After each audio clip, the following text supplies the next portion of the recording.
But if intelligence isn't the deciding factor, what separates those who try from those who truly break through? One behavioral trait stands out among the highest earners, distinguishing them from even the smartest professionals. Risk tolerance pays off. Risk tolerance, rather than intelligence, becomes the defining trait among those who reach the highest income levels. A 2025 meta-analysis found that individuals in the top 1% of earners scored significantly higher on risk tolerance assessments than those just below them. This willingness to embrace uncertainty isn't something that can be taught in school or measured by standardized tests. It's a behavioral difference that influences every major decision, from career pivots to investment choices. Smart professionals often avoid risks, preferring the security of well-defined career paths and predictable outcomes. Years of academic achievement and professional training reinforce this mindset. The result is a ceiling. Even as their skills and credentials grow, their earnings remain bounded by the structures of their professions. In contrast, those willing to take calculated risks, starting a business, changing industries, or leveraging debt, are the ones who routinely break through income ceilings. The data shows that moderately intelligent risk-takers often reach the top 1% because they embrace the uncertainty that intelligence-trained minds tend to avoid. This pattern holds across industries. In medicine and law, for example, the highest earners aren't always those with the most impressive test scores or the most prestigious degrees. Instead, it's often individuals who step away from traditional roles and take on entrepreneurial ventures, such as opening clinics or starting boutique firms. Their success isn't just about expertise. It's about being willing to take on financial and reputational risks that others would rather avoid. Similarly, in finance, top traders and investors are distinguished less by their academic credentials and more by their comfort with making high-stakes decisions in uncertain environments. The inverse is visible in professions that select for risk aversion. Actuaries and research scientists, fields populated by some of the most analytically gifted, tend to have stable but capped salaries. Their training emphasizes minimizing errors and avoiding uncertainty, which translates into conservative career choices and lower overall earnings. The same analytical abilities that help them excel in complex problem-solving can also make them more sensitive to the potential downsides of risk, reinforcing a preference for stability over opportunity. Personality research supports this divide. High openness to experience, a trait associated with creativity and exploration, correlates with both risk-taking and higher earnings potential, but only weakly with intelligence. This means that some of the most intellectually gifted individuals simply aren't drawn to, or comfortable with, the kinds of risks that can lead to extreme financial outcomes. Their satisfaction comes from mastery and recognition, not from chasing uncertain rewards. Geography and timing also matter. High IQ professionals tend to cluster in established, stable regions and industries, where the risks are lower, but so is the potential for outsized rewards. Those who end up in the top 1% often have nonlinear career paths, marked by pivots, failures, and comebacks that would deter the risk-averse. Each pivot carries the possibility of loss, but also the potential for a breakthrough. Ultimately, the research is clear. While intelligence helps open doors, risk tolerance determines who walks through the ones that lead to the highest rewards.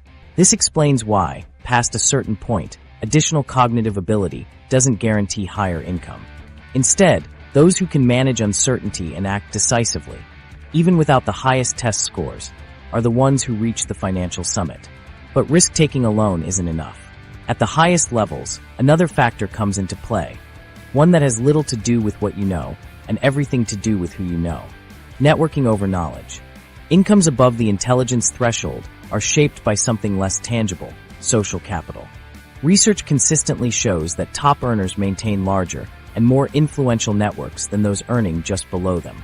The Swedish study found that once cognitive ability stopped predicting higher income, social connections became the decisive factor.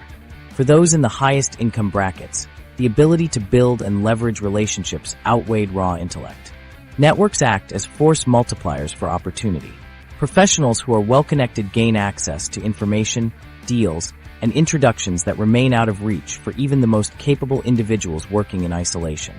Consider the example of corporate partners. Those who actively cultivate broad professional networks consistently see larger bonuses and faster advancement than equally intelligent but less connected peers. The difference isn't just in the number of contacts, but in the quality and depth of those relationships. A single introduction to the right decision-maker can open doors that years of technical mastery cannot. This pattern emerges early in careers and compounds over time. Studies tracking business school graduates show that future executives often started with twice as many professional contacts as their classmates, regardless of GPA. These networks expand as careers progress, creating a kind of path dependence where moderately intelligent but well-connected individuals eventually outpace their more academically accomplished but socially isolated counterparts. The snowball effect of early connections amplifies over decades, shaping who receives key promotions and lucrative opportunities. Within organizations, the value of networking is formalized. Promotion committees and hiring managers for high-paying roles routinely cite internal alliances and cross-departmental relationships as critical factors. Research from Harvard Business School found that employees with strong internal networks were promoted to senior roles more than 50% more often than higher-performing but less connected colleagues. The social skills required to build these alliances, emotional intelligence, adaptability, and trust building, are only weakly linked to cognitive test scores. Outside the office, informal networks create additional financial advantage.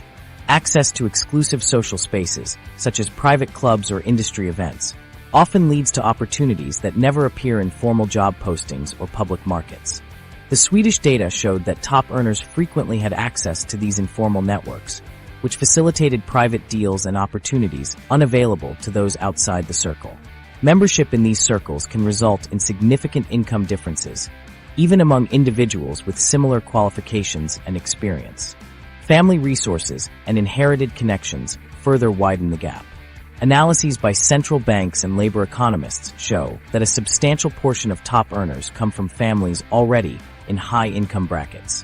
These individuals benefit from early introductions, mentorship, and entry into established networks, advantages that compound over time and are difficult to replicate through individual effort alone.